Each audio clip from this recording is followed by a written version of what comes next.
오늘 본문에는 유대인만의 하나님이 아니라 이방인의 하나님도 되신다라는 말씀으로 시작됩니다. 그런데 유대인에게는 한 가지 신념이 있었습니다. 자기들만이 구원 백성이라는 아주 지독한 신념이었습니다. 그리고 하나님은 자기만의 하나님이라는 그러한 고집들이 있었습니다. 그래서 오늘 살펴보고자 하는 것은 첫 번째는 철학적 신념과 우리 신앙의 양태를 비교해서 보도록 하겠습니다. 사실 이것은 이미 우리가 많이 살펴보았습니다. 그래서 여기서는 대표적인 신앙의 양태인 신비주의적 양태가 있고 자유주의적 신앙의 양태가 있는데 이 두 가지 것을 살펴보도록 하겠습니다. 그리고 두 번째는 유대인이나 이방인에게 나타나는 은혜의 보편성에 대해서 살펴보도록 하겠습니다. 이 신칭에는 세 가지 핵심적인 사항이 있습니다. 첫 번째 핵심적인 사항은 행위를 배제한다는 것입니다. 그래서 우리는 지난주까지 행위를 배제한다는 것이 무엇인지를 살펴보았습니다. 그리고 이 신칭의 두 번째 핵심적인 사항이 있는데 그것이 바로 보편적인 은혜 사상입니다. 그래서 오늘 본문에서 그리고 30절까지 그 은혜의 보편적인 것을 다루고 있습니다. 그리고 이 신칭의 세 번째 핵심적인 사상이 있는데 이 신칭에는 율법을 폐하는 것이 아니라 바르게 하고 굳게 세운다라는 것입니다. 행위를 배제했지만은 행위를 버리는 것이 아니라 오히려 바르게 하고 굳게 한다는 것이 이 신칭의 세 번째 핵심 사항입니다. 그래서 31절부터는 그러한 말씀이 이어지고 있습니다.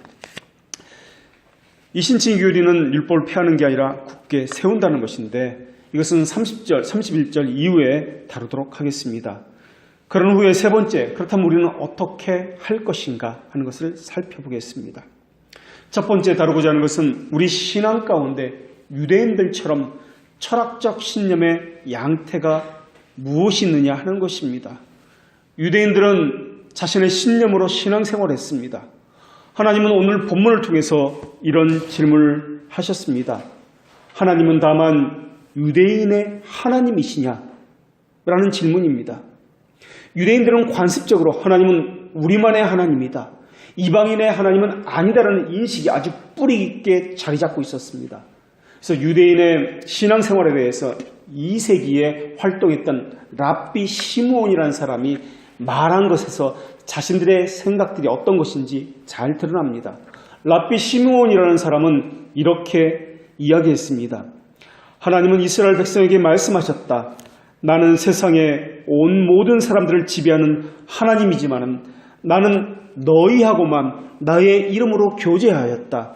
나는 스스로 세계의 민족들의 하나님이라 부르지 않고 이스라엘의 하나님이라 부른다. 이것이 유대인들의 생각이었습니다. 하나님은 모든 세상의 하나님이지만은 그들에게는 하나님으로 알려지지 않았고 이스라엘의 하나님으로 우리만의 하나님으로서 그렇게 교제했다라는 것입니다. 그런데 이런 생각은 유대인만의 생각들이 아닙니다. 오늘날 이런 생각을 하면서 신앙생활하는 사람이 너무나 많이 있다는 것입니다. 기도를 할 때 우리 목사님을 사랑하시는 하나님이시여, 우리 교회를 사랑하는 하나님이시여라면서 모든 것이 자기를 중심으로 이기적으로 세상이 돌아간다라고 생각하고 있다라는 것입니다. 이들에게는 하나님이 다른 교회의 하나님이 아닙니다. 다른 사람의 하나님이 아닙니다. 마치 서울 전체가 자기 교회 하나만 있는 것처럼 생각을 합니다. 그래서 전도를 한다 할지라도 남의 교회는 전혀 신경 쓰지 않습니다. 교회라는 것은 지역 교회 개념입니다. 그런데 다른 교회가 파라솔을 버젓이 다른 교회 앞에 펼쳐놓고 커피도 주고 전도지를 나눠주고 있습니다. 남의 지역 교회라는 것은 신경을 쓰지 않습니다.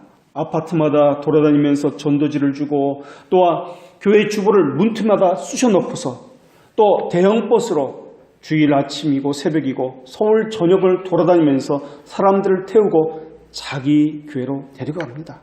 마치 중국의 그 쌍끌이 어선처럼 다 끌어다가 자기 교회에 채워 놓는 것을 전도라고 그렇게 생각합니다.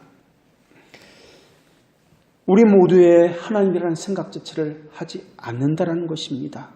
그 전도지가 자기들 보기에는 전도지고 대단한 것이라고 생각하고 있는지 모르겠습니다만은 다른 사람들한테는 쓰레기고 또한 휴지다, 공해다라고 생각되어진다는 것입니다. 길거리마다 지하철역마다 온통 그 쓰레기들은 버려져 있습니다. 휴지를 함부로 버리면은 과태료를 5만 원을 내야 합니다. 다시 말하면 범법 행위라는 것입니다. 범법자가 되거나 범법자를 만들어 놓고도 양심의 꺼리낌 없이 나는 하나님을 위해서 전도했다, 일을 했다라고 그렇게 생각하고 있습니다. 언제부터 한국교회가 범법자를 만들어내는 그러한 곳이 되었습니까? 나라법을 무시하는 그러한 곳이 되었습니까? 언제부터 양심은 그렇게 무뎌진 사람들을 만들어냈느냐 하는 것입니다. 우리는 이런 신앙을 가르쳐서 신념이다 라고 이미 배웠습니다. 신앙은 하나님에게서 출발하는데 신념은 사람에게서 출발합니다. 신념은 사람의 관습이나 전통에 기반을 둡니다. 그리고 자기 체험에서 출발합니다. 내가 이렇게 했더니 복을 받더라. 이런 것이 신념입니다. 유대인만이 구원받는 사상도 자신들의 문화와 전통에 뿌리를 둔 생각이었습니다. 그리고 이러한 신념은 철학에서 비롯됩니다. 철학이 우리 생활에 끼치는 영향은 엄청납니다. 사람들은 이렇게 말할지도 모르겠습니다. 나는 철학에 대해서 전혀 모른다 라고 말입니다. 그러나 시대적 사상에 물들어 있습니다. 이것이 바로 철학적 신념을 가지고 있다는 증거입니다. 철학 가운데 견신론이라는 그러한 사상이 있습니다. 견신론이라는 것은 하나님을 뜻하는 데오스와 지혜를 뜻하는 소피아의 합성으로서 데오소피라는 단어를 씁니다. 데오소피. 이것을 다른 말로 신지학이라고도 이야기합니다. 그런데 이들도 신지학을 하는 이들도 철학 사상을 가진 이들도 하나님을 믿습니다. 그런데 성경에서 말하는 하나님과는 다른 하나님입니다. 이들은 철학적인 하나님을 믿고 있습니다. 철학에서 가장 중요한 키워드가 두 가지가 있습니다. 하나는 인식이고 또 하나는 의지입니다. 우리가 어떻게 해야 인식할 수 있을까 하는 것과 우리가 어떻게 해야 의지가 작동되는가 하는 것입니다. 그런데 이 철학의 문제는 우리 기독교에서도 마찬가지로 인식과 의지가 중요하게 여겨진다는 것입니다. 하나님 말씀을 우리가 어떻게들 해야 되지? 어떻게 우리가 하나님에게 순종해야 되지? 하는 인식과 의지도 기독교에서 중요하다는 것입니다. 의지는 중생과 관련되어 있고 인식은 하나님을 아는 지식과 관련되어 있습니다. 그러다 보니까 철학과 기독교가 비슷하게 보이면서 사람들이 볼 때는 헷갈리기 시작하는 겁니다. 그러면서 철학과 관련된 이 신념을 마치 나는 신앙이 대단한 것처럼 그렇게 생각한다는 것입니다. 그래서 어떤 사람은 하나님을 인식하는 수단으로서 방언이나 또는 자기의 신비한 체험을 갖고 있습니다. 또 어떤 사람은 하나님을 인식하는 수단으로서 기도를 들고 있습니다. 또 어떤 사람은 사람의 의지를 부추기는 수단을 제자 훈련이라든지 어떤 프로그램이라고 그렇게 생각하고 있습니다. 그런데 이러한 것들은 철학자인 니체나 사르트르나 쇼펜하우어도 의지를 강조했다라는 것입니다. 철학적인 신념도 인식을 말하고 의지를 말합니다. 기독교도 의지를 말하고 인식을 말합니다. 그들도 절대자를 말하고 하나님을 말합니다. 그리고 우리도 하나님을 말합니다. 로마 카톨릭도 믿음으로 구원을 받는다고 그렇게 이야기합니다. 그러나 우리가 말하는 믿음과 그들이 말하는 믿음은 전혀 성격이 다릅니다. 우리가 말하는 하나님과 그들이 말하는 하나님은 전혀 성격이 다릅니다. 같은 단어를 쓰니까 마치 같은 것처럼 보이지만 그 의미가 다르기 때문에 이것은 엄연히 다른 말이 됩니다. 그런데도 사람들은 자기가 만들어낸 이 철학을 가지고 하나님을 신봉하고 있습니다. 이들이 섬기는 하나님은 가상적인 하나님입니다. 철학자 신념이 만들어낸 하나님입니다. 예를 들어서 사람들은 어떻게 교회가 그럴 수 있어? 교회가 사랑이 있어야지. 라고 하면서 교회는 이렇게 되어야 한다라고 자기만의 사고를 가지고 교회를 바라봅니다. 성경에서 말하는 교회의 모습이 아닙니다. 이것은 사람의 관습과 인식 속에서 내가 만들어낸 교회의 모습입니다. 또 어떤 사람들은 이렇게 교회가 사람이 많은 거 보니까 하나님이 복을 주신 것이 틀림없어 라고 생각을 합니다. 사람들이 이렇게 자기 체험이나 관습에 의해서 하나님은 이런 하나님이어야 되라고 규정해서 만들어냈습니다. 같은 하나님이라는 단어를 씁니다. 그러나 성경에서 말하는 하나님과는 다른 하나님을 그들은 섬기고 있는 것입니다. 삼위일체를 말한다 할지라도 성경에서 말하는 삼위일체란 다른 삼위일체를 말하면서 그들은 사용하고 있습니다. 이단들의 삼위일체가 그렇습니다. 같은 용어를 사용하고 있다고요. 같은 단어를 사용하고 있다고요. 그러나 다른 신앙을 가진 것입니다. 그것을 신념이라고 이야기합니다. 오늘날 유행하는 신념에는 두 가지 큰 형태가 있습니다. 하나는 신념의 신비주의적인 형태가 있습니다. 또 하나는 윤리, 도덕을 강조하는 신념의 자유주의적 형태가 있습니다. 그래서 신비주의적 형태를 가진 그러한 교회는 자기 체험을 중시하고 금욕적인 성향을 가지고 있습니다. 또 자유주의적인 신념을 가진 이러한 교회는 윤리, 도덕을 강조합니다. 교회가 사회 참여에 관심이 있고 교회 재정을 투명하게 한다든지 하는 것으로서 교회됨을 이야기하고 있습니다. 이것은 이미 우리가 잘못된 신념이다, 신앙이 아니다라고 배웠습니다. 17세기의 영국의 철학자 존 로크라는 사람이 있습니다. 이 존 로크는 회의주의자이면서 경험론자입니다. 이 사람은 인간의 경험을 중시했습니다. 인간의 경험을 중시하다 보니까 이 사람은 성경의 절대적 계시를 약화시킨 사람입니다. 계시를 약화시키고 경험을 중시했다는 것은 다시 말하면 성경에는 관심이 없고 자기 체험을 중시했다라는 것입니다. 그래서 존 노크란 사람은 스스로가 이 경험적인 인식에 의해서 진리를 찾을 수 있다고 생각했습니다. 오늘날 보십시오. 순복음 계통의 사람들은 하나님의 계시된 말씀보다도 자신이 체험한 것을 그 우위에 둡니다. 그리고 자신이 체험한 것을 전적으로 옳다라고 믿고 있습니다. 자신이 무엇인가 개구리 소굴을 하면 이것을 방언이라고 생각합니다. 하나님이 주신 것이라고 아무런 의심 없이 확신합니다. 하나님이 주셨다는 객관적인 증거도 없습니다. 성경적인 뒷받침도 없습니다. 중요한 것은 내가 그것을 했다라는 것이 그들에겐 중요합니다. 이들은 하나님을 믿는 것이 아니라 자기 체험을 믿고 있는 것입니다. 객관적인 진리보다도 자기 주관적인 그 확신을 믿고 있는 것입니다. 이들은 자신의 체험에 대해서 의심하지 않습니다. 마치 하나님처럼 신봉하고 있습니다. 물론 경험이 사람에게 지식을 주는 것은 맞습니다. 그러나 이 모든 것을 경험으로서 판단해서는 안 된다는 것을 그들은 잊고 있습니다. 체험은 항상 옳은 것이 아닙니다. 그리고 모든 것을 경험할 수 있는 것도 아닙니다. 그런데도 그들은 자기의 체험을 가지고 하나님을 알 수 있다라고 그렇게 생각하고 있습니다. 그리고 인간의 가장 아주 한 부분만 가지고 이것이 하나님이다라고 그들은 생각하고 있다라는 것입니다. 한 부분이 어떻게 전체가 될 수 있단 말입니까? 또 그들은 한 부분만 가지고 하나님을 판단하면서도 왜곡되게 보고 있다라는 것입니다. 그리고 자신이 체험하는데 이 바르게 해석해서 아는 것이 아니라 자기 입맛에 맞게 그것을 가공해서 해석해서 안다라는 것입니다. 그리고 무엇보다 결정적으로 인간의 경험으로 하나님을 판단받으시는 분이 아니다라는 것을 그들은 잊고 있습니다. 은사는 일시적입니다. 그런데도 불구하고 그들은 은사를 아주 중요시 여깁니다. 은사는 선물입니다. 각기 하나님께서 주시고자 하는 자에게 주실 뿐입니다.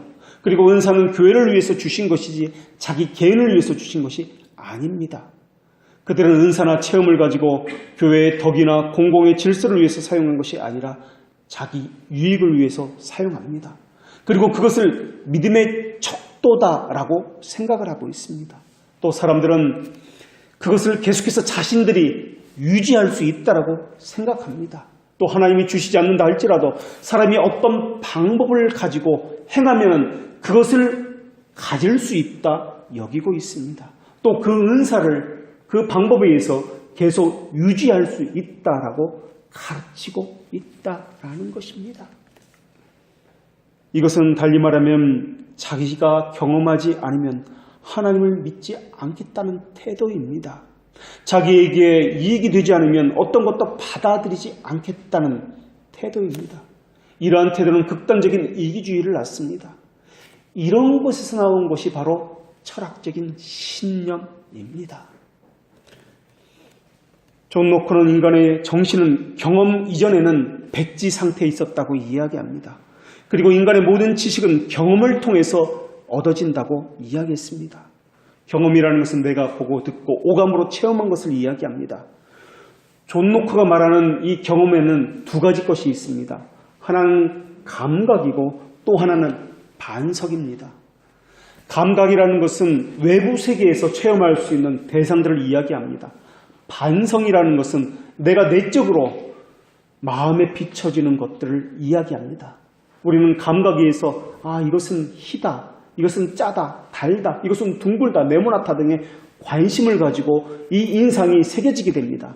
그리고 이것은 내적인 반성에 의해서 사유하게 되고 의지로 표현되어진 어떤 관념을 가지게 됩니다. 그래서 어떤 관념은 외적 세계에서 내가 경험한 감각만으로 얻을 수 있는 것들이 있고 어떤 것은 반성만으로 얻을 수 있는 것이 있습니다. 또 어떤 것은 반성과 또 감각 이 두 종류를 통해서 얻을 수 있는 것들이 있습니다. 바로 이것이 존 노크의 철학입니다. 그런데 이것이 바로 오늘 체험주의적 신념을 가진 사람들의 신앙의 양태다라는 것입니다. 물론 존 노크뿐만 아니라 그 뿌리를 더듬어 올라가면 경건주의가 그랬고 중세 수도원운동이 그랬고 초대교회 아폴리나리우스라는 사람이 그랬고 그리고 영지주의자들이 그랬다라는 것입니다. 철학자 슐라이마커라는 사람도 믿음이 감정이라고 이야기했습니다. 이 사람이 말하는 감정은 우리가 생각하는 이런 울고 웃고 하는 감정을 이야기하지 않습니다. 그 사람이 말하는 감정은 인식이라는 뜻입니다. 이 사람 주장 역시 어떤 면에서 보면 존 노크의 철학과 비슷합니다.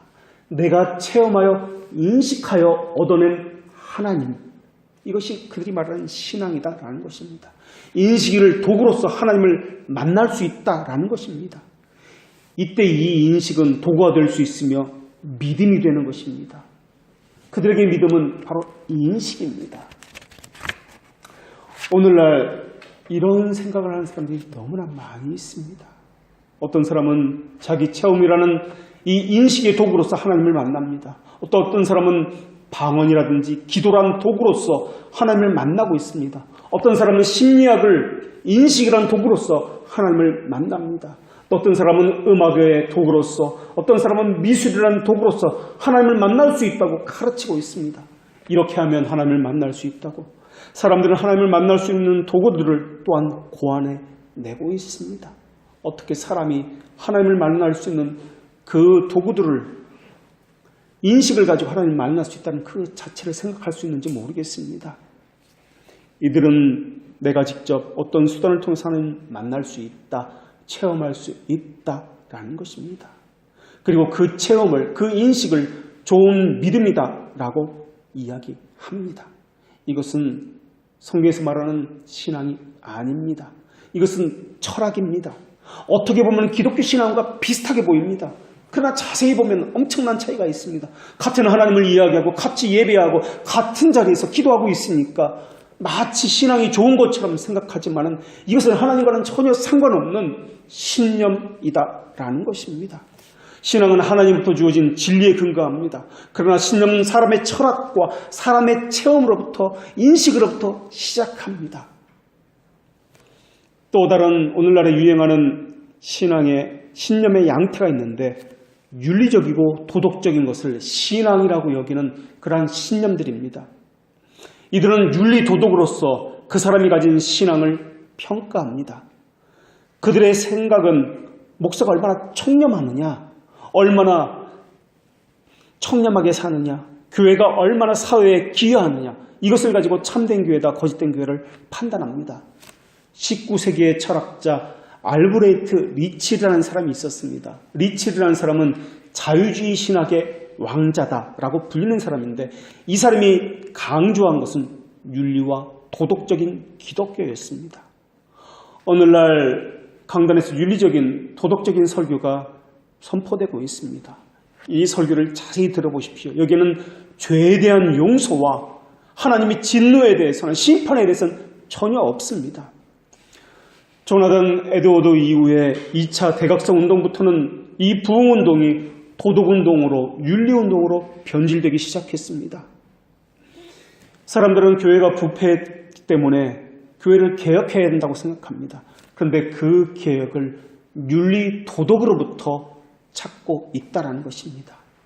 그래서 도덕적인 것을 강조하고 설교가 윤리, 도덕에 초점을 맞춰지기 시작한 것이 부흥운동으로부터 시작되었습니다. 그러다 보니까 사람들이 그래야 된다고 교회로 몰려들기 시작했습니다. 초대교회 때도 아리우스나 펠라기우스 사람은 교회가 타락하자 교회를 개혁하기 위해서 강조한 것이 있었는데 바로 윤리였습니다. 중세 때도 교회가 부패하기 시작하자 나온 것이 수도원 운동이었습니다. 정결하게 사자, 청결한 삶을 살자라는 것이었습니다. 도덕적으로 타락했기 때문에 바른 삶을 살도록 하자, 도덕성을 회복해야 된다, 윤리실천운동본부를 만들었다는 것이 바로 초대교회 때부터 지금까지 일어난 그들의 신앙의 양태입니다. 그 사람들은 얼마나 사람이 도덕적으로 삶을 사느냐에 따라서 믿음이 좋아 라고 평가를 하고 있습니다. 교회가 사회에 얼마나 고언하느냐에 따라서 좋은 교회다, 나쁜 교회다 판단을 합니다. 교회의 재정이 투명하면 아주 좋은 교회라고 소문이 나서 사람들이 그 교회로 몰려갑니다. 그런데 사람들이 도덕적인 사람이 되도록 움직여야 하는데 사람들이 어떤 때는 안 따라오니까 어떻게 합니까? 프로그램을 계속해서 만들어내서 충격적인 요법을 동원하기 시작하는 것입니다. 특별히 인간의 원초적인 감정을 동원해서 사람의 의지를 부추깁니다. 쇼펜하우어의 의지입니다. 이런 것들이. 인간이 가장 민감하게 생각하는 원초적인 문제가 무엇입니까? 가정의 문제입니다. 아버지로서, 어머니로서, 학부모로서. 그래서 아버지 학교, 어머니 학교, 수능생 학부모 기도회, 아기 학교, 결혼학교, 가정상담 이런 것들을 통해서 사람의 의지를 부추길 수 있다고 생각합니다. 이런 것들이 더 나아가서 경제정의 실천운동, 동성애 문제, 사회 이슈로서 점점 이슈화된 것들을 윤리운동을 통해서 접근해 나가고 있습니다. 이들의 사상을 깊이 살펴보면 원죄나 전적 타락 같은 교리를 부정하고 있습니다. 왜냐하면 이들은 사람이 할 수 있다고 생각합니다. 믿음을 갖지 않아도, 예수 그리스도를 믿지 않아도 다 할 수 있다, 청결하게 할 수 있다고 생각하기 때문에 그렇습니다. 이러다 보니까 은혜도 하나님에 의해서 일방적으로 부어지는 것이 아니라 자신의 의지로서 노력해서 획득하여 얻는 것이다라고 그들은 생각하고 있습니다. 이런 것은 신앙이 아닙니다. 리칠의 철학입니다. 이들은 예수님이 이 땅에 오신 것을 도덕적 삶의 모범자로서 오셨다고 그렇게 생각합니다. 그래서 그들은 예수님을 닮자, 예수님의 작은 군사다, 작은 예수다 하면서 부추겨서 예수님처럼 윤리적으로, 도덕적으로 살자, 그렇게 모범적으로 살자라고 이야기합니다. 이들도 의지를 강조하는데 이들이 말하는 의지는 철학적인 의지입니다. 신앙에서 말하는 의지가 아닙니다. 기독교에서 중성은 거듭나는 의지라고 말씀드렸습니다. 그러나 철학에서 말하는 의지는 같은 단어를 쓰니까 비슷하게 보입니다. 그러나 기독교에서 말하는 의지는 사람이 할 수 있다는 의지가 아닙니다. 우리가 말하는 의지는 속박된 의지를 이야기합니다. 우리가 기도할 때 하나님한테 하나님 우리가 A를 할까요? B를 할까요? 라고 묻습니다. 그런데 기도는 그렇게 하는 것이 아닙니다. A를 할까요? B를 할까요? 묻는 것이 옳습니까? 라고 물어야 하는 것입니다. 기도는 우리가 이거 정해 주십시오라고 기도하는 것이 아니라 하나님이 원하시는 것이 무엇입니까? 라고 물어야 합니다. A, B 말고 C가 있습니까? 라고 묻는 것이 기도라는 것입니다. 인간의 의지가 속박되었다는 말은 내가 원하는 대로 만사가 일어나지 않는다는 뜻입니다. 이때 우리는 물론 자발적으로 느낄 것입니다. 그러나 하나님의 섭리에서 측면에서 보면 모든 것이 하나님에게 종속되어 있습니다. 그래서 속박된 의지다라고 합니다. 하나님은 우리의 의지를 변화시킵니다. 중생을 통해서 선한 의지로 바꾸십니다. 이 말은 십자가를 지는 삶을 통해서 은혜가 강화된다라는 말입니다. 우리의 의지는 하나님의 무상적인 자비하심으로 인해서 선한 의지로 전환됩니다. 이 말은 선한 상태가 되었다는 말이 아니라 선을 행하려는 경향성을 가지게 되었다는 말입니다. 되었다는 말은 로마 카톨릭에서 말하는 칭의의 개념입니다. 우리는 되었다는 말을 사용하지 않습니다. 가리움을 받았다, 덮어졌다, 그렇게 여겨졌다라고 이신 칭의를 우리는 그렇게 사용하고 있습니다. 그분의 의지에 의존하려는 열렬함을 추구하게 되었다라는 것입니다.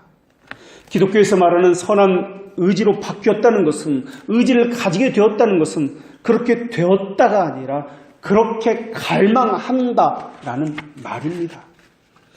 이 능력은 사람의 내면적인 것으로 보아야 합니다. 외적으로 성공으로 측정할 수 있는 것이 아니다라는 것입니다. 우리가 의지를 논할 때 철학적인 의지와는 다르다는 것을 알아야 합니다.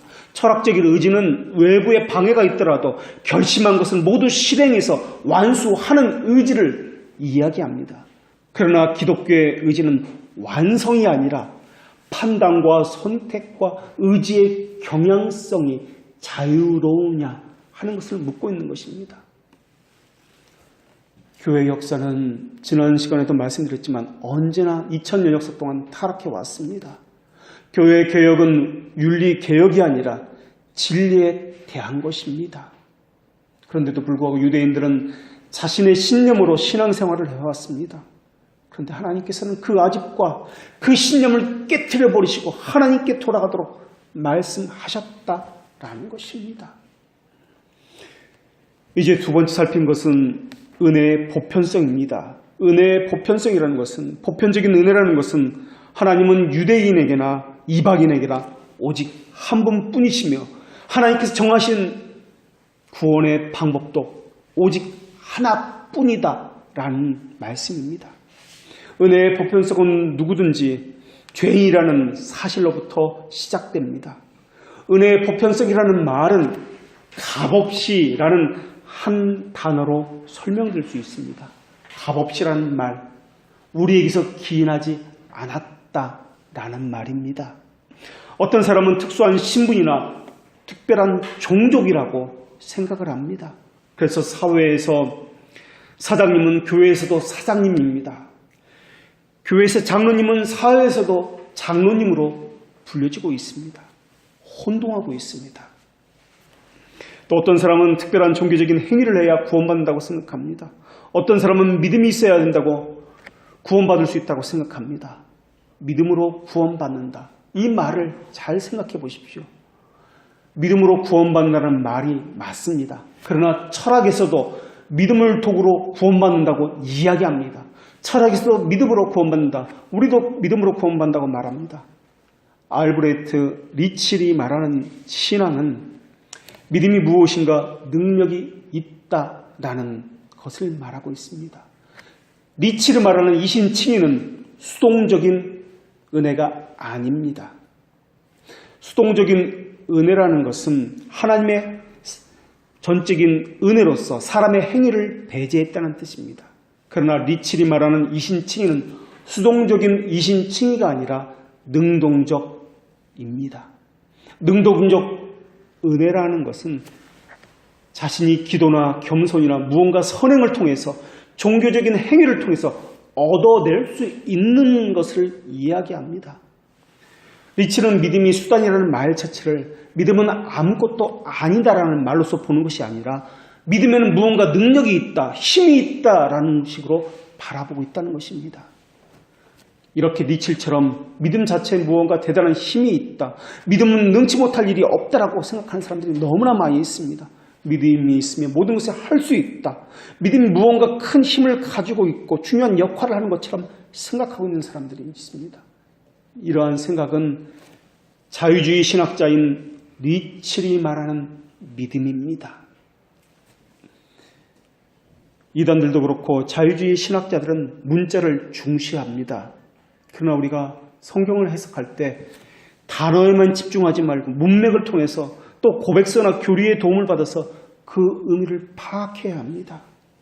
하나님의 은혜를 우리가 능동적으로 획득하는 것이 아니라 값없는 은혜, 즉 사람에게 기인하지 않는 수동적 은혜를 통해서 우리는 이신칭의를 획득하였습니다. 호세아서 14장 4절에서는 하나님은 기쁘게 그들을 사랑하시니라고 말씀하셨습니다. 하나님은 구원의 조건을 사람에게서 찾으신 분이 아니라 하나님에게서만 찾는 분이십니다. 구원의 유일한 조건은 하나님이 기쁘신 뜻입니다. 이것이 죄인 모두에게 동일하게 적용되었습니다. 이것이 은혜의 보편성이라는 말입니다. 이것이 이신칭이라는 뜻입니다. 그래서 하나님은 유대인만의 하나님이 아니라 믿지 않는 자까지도 포함해서 모두의 하나님입니다. 그래서 우리가 무슨 선한 행동을 한다 할지라도 이 행위의 동기는 하나님의 자비하심에 의존해야 합니다. 그리고 선한 행위가 되기 위해서는 우리 행위에 하나님의 공정하심이 깃들어 있는지를 살펴야 합니다. 하나님의 올배로 영화롭게 하는 것은 그분의 자비하심을 신뢰하는 것뿐만 아니라 하나님을 경외하는 것입니다. 이것은 누구에게나 하나님께서는 요구하십니다. 하나님은 이를 아니할지라도 경건하지 아니한 자를 의롭다 하시는 일을 믿는 자에게 그의 믿음을 의로 여기신다고 말씀하셨습니다.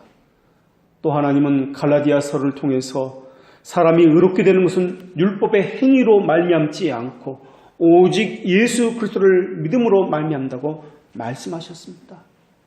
행위로는, 우리의 인식으로는 의롭다함을 얻을 육체가 없습니다. 우리의 의지로는 의롭다함을 얻을 육체가 없습니다. 하나님은 또 이렇게 말씀하셨습니다.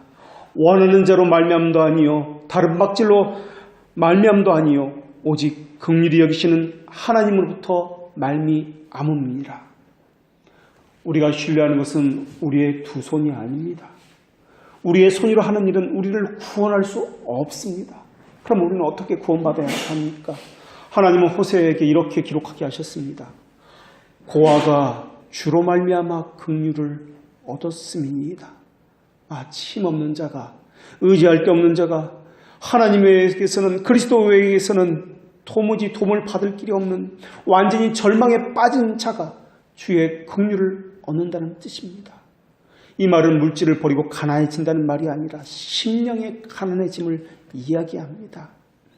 그러나 그런 심령을 만드시는 것은 우리가 아니라 하나님이십니다. 하나님은 또 이렇게 말씀하셨습니다. 내가 새 마음을 너희에게 줄 것이며 나의 경외함을 그들의 마음에 두어서 나를 떠나지 않게 하리라. 이것이 순수하고 절대적인 은혜입니다. 하나님은 여호와라 여호와라 자비롭고 은혜로우신 하나님이다라고 우리에게 말씀해 주셨습니다. 하나님은 우리에게 모든 것을 내어줄 수 있는 분이시기도 하지만 우리를 내치실 수 있는 분이시기도 하십니다. 은혜의 절대적 자유와 권세는 은혜의 영광입니다. 하나님은 우리를 이끌어 하나님 마음에 있는 은혜를 구하게 하실 것입니다. 만약에 우리 안에 하나님께서 기쁘게 하는 것이 전혀 없다면 우리의 이력뿐만 아니라 우리의 의지를 굴복하기를 원합니다. 하나님, 나의 지성을 빚어주십시오. 나의 의지를 빚어주십시오 라고 말을 해야 할 것입니다. 성령을 거스르는 죄를 제외하고는 용서받지 못할 죄가 하나님에게는 하나도 없습니다.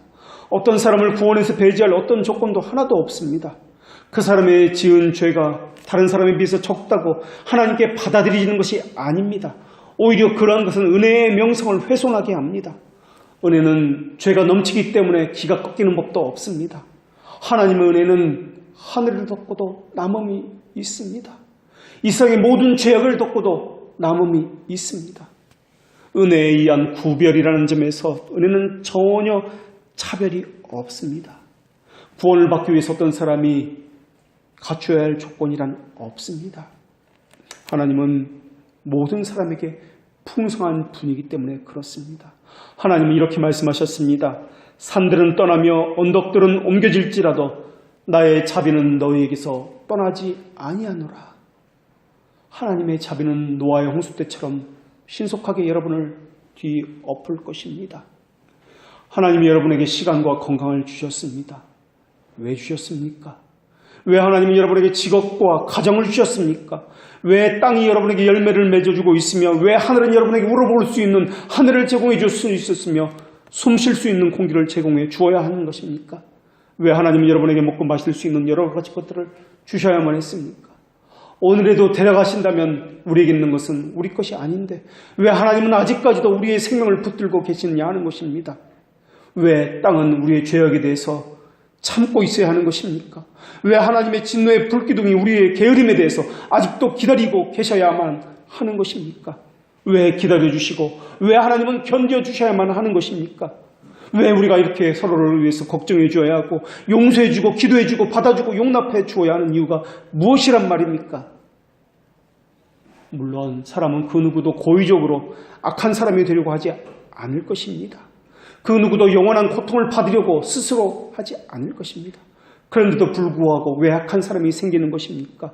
왜 악한 사람은 죽고 멸망하고 그러는 것입니까? 그 이유를 묻는다면 그것은 그 사람이 그것을 원했기 때문에 그렇습니다. 라고 말할 수밖에 없습니다. 악인들은 자신들이 장차 가게 될 곳이 어떤 곳인지를 지금도 듣고 있습니다. 그런데도 불구하고 그들은 그것을 선택합니다. 왜 그렇습니까? 자신이 선택했고 그것을 고집했기 때문에 그렇습니다. 하나님은 그들에게 말씀을 통해서 또 자연에 일어나는 여러 가지 징조를 통해서 회개하지 않으면 구원받지 못한다는 것을 말씀해 주시고 계십니다. 그런데도 불구하고 그들은 자신의 고집을 부리고 있으며 자신이 가야 할 그 신념을 붙들고 계속해서 그 길을 가고 있습니다. 그것이 신앙이 아니라 신념이라고 말을 하고 있는데도 불구하고 그들은 자신의 아집을 포기하지 않습니다. 그들은 세상을 살아가는 것이 하나님께 원수가 된다는 말씀을 들었으나 그 길을 버리지 않습니다. 누구든지 세상을 살아면 하나님의 사랑이 그 속에 있지 않는다는 말씀을 듣고 있으나 그들이 여전히 먹고 마시고 세상과 버타고 있습니다. 자신을 스스로 멸망의 가운데 몰아넣고 있습니다. 여러분은 지옥에서 마귀와 함께 불타고 싶지 않을 것입니다. 여러분은 죄에게 져서 허덕거리면서 고통의 원인을 사랑하고 싶지 않을 것입니다. 그러나 생각과 여러분의 말과는 반대로 실제로는 여러분의 행동을 그것을 조장하고 있습니다. 마치 리처드 백스터라는 청교도가 말한 것과 같습니다. 리처드 백스터라는 청교도는 이렇게 말을 합니다. 나는 독을 마실 것이다. 그러나 나는 죽지 않을 것이다. 나는 건물 꼭대기에서 뛰어내릴 것이다. 그러나 나는 자살하지는 않을 것이다. 나는 칼로 내 심장을 찌를 것이다. 그러나 나는 상처 하나 입지 않을 것이다. 나는 불로써 나의 집을 불을 던져버릴 것이다. 그러나 나는 그것을 태우지 않을 것이다. 악인들은 사람이 음식을 먹지 않고도 살 수 있을 것처럼 그렇게 생각하고 있습니다. 악인들은 하나님의 말씀에는 관심이 없습니다. 열렬함이 없습니다. 자신을 살피는 법을 모릅니다. 경건에 대해서는 전혀 모릅니다. 하나님을 두려워하는 법을 전혀 모릅니다. 회개하여 고치기보다는 차라리 비참함에 뛰어들기를 더 좋아하고 있습니다. 하나님은 두 가지 것을 통해서 우리 영혼을 치유하기를 원하고 계셨습니다. 그 가운데 하나는 성경의 말씀이고 또 하나는 자연입니다. 그래서 우리 신앙의 선배들은 이 두 가지를 항상 묵상의 재료로 사용했습니다. 자연을 묵상의 재료로 사용한다는 것은 그것을 바라보면서 생각한다는 말이 아니라 그 속에서 내게 말씀하시는 하나님을 찾고 또 찾았다는 말씀입니다. 그래서 성경에 보면은 개미에게 가서 배우라라는 말씀이 나옵니다. 이것이 바로 자연을 통해서 하나님을 묵상하는 법을 배우라라는 말입니다. 하나님께서 내게 무엇을 말씀하시려고 이것을 보게 하셨을까? 하나님이 무엇을 내게 말씀하시려고 내게 이런 일이 있게 하셨을까? 하나님이 하시려는 말씀이 무엇일까? 찾고 또 찾고 해야 합니다.